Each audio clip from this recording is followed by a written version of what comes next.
My guest today is Sasha Titchkosky, a trained lawyer who after 5 years in the corporate world left and started Koskela, a furniture and homewares design business that manufactures all its products right here in Australia. Welcome to In Her Shoes. Thanks very much, Suzi. Now, you're an accountant, a lawyer, you started your own business. Tell us how the business came about.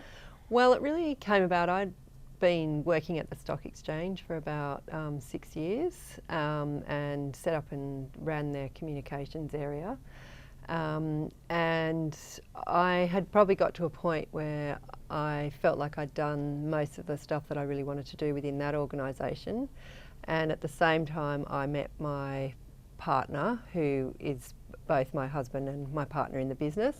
And he was feeling quite similar as well at the time. So he was an interior designer and had been working on big corporate projects and had always loved furniture design and was sort of dabbling in designing things specifically for fit-outs.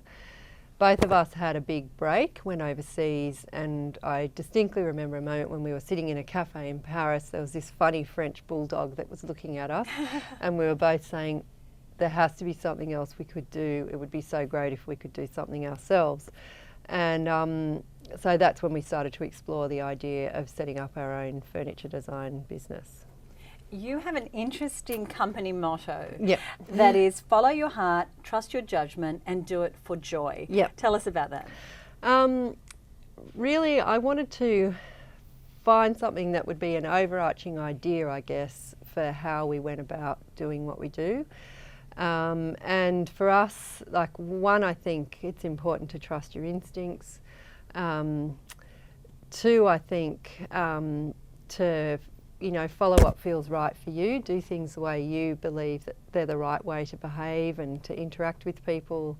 And then lastly, to really enjoy what you're doing. And that sort of has filtered through our entire organisation, I guess, and we've kind of always said to people, you have a choice about whether you want to work here or not. Of course, we love you all to stay, but to be honest, if it gets to the point where you're not enjoying it anymore, then it's probably time for you to find somewhere else that you really want to go, because we believe that life's too short not to really enjoy what you do on a day-to-day basis. Absolutely. Now, yours is a boutique operation Yep. in an industry where there are some very big players. Yep. What do you do to position yourself against the competition? Yeah, it was something we thought really long and hard about when we first started. So one, we placed a lot of importance on the branding of the organisation. So we were really lucky to, from the very beginning, to work with a really talented graphic designer who sort of developed all of our identity. And we worked hard at just trying to do things slightly differently from all the corporates that were sort of our competitors in the market. So it was how we went about marketing ourselves, what kind of trade events and things that we did or didn't participate in. We focused very much on building really strong relationships with our client base. And then the last one really was all about the design of our products and just challenging the notion of what people might want in their corporate environments and things.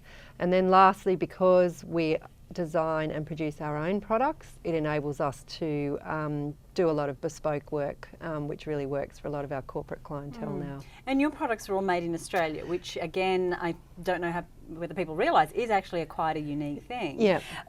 Are there advantages and disadvantages to that? Yeah. If I start with the disadvantages first, probably some of it is just access to technology. So everyone probably realises that the manufacturing base is slowly shrinking in Australia. And that means in some instances we just don't have access to some of the sort of capabilities that they do offshore.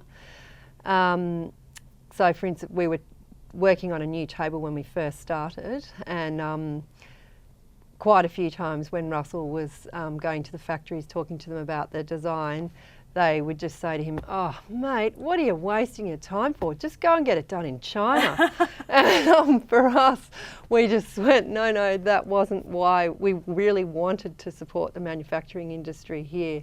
It was something that we really believed in. And for us, the advantages of doing that is, one, that we know that ethically everyone who works manufacturing our products is paid according to Australian conditions.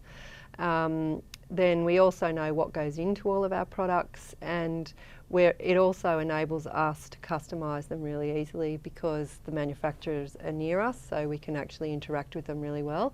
And it probably also helps us in prototyping things a lot faster. So one of the other areas that I know you're big on is the impact of the work that you do, the impact that that has on the environment. How important do you think it is today for businesses to consider the environment?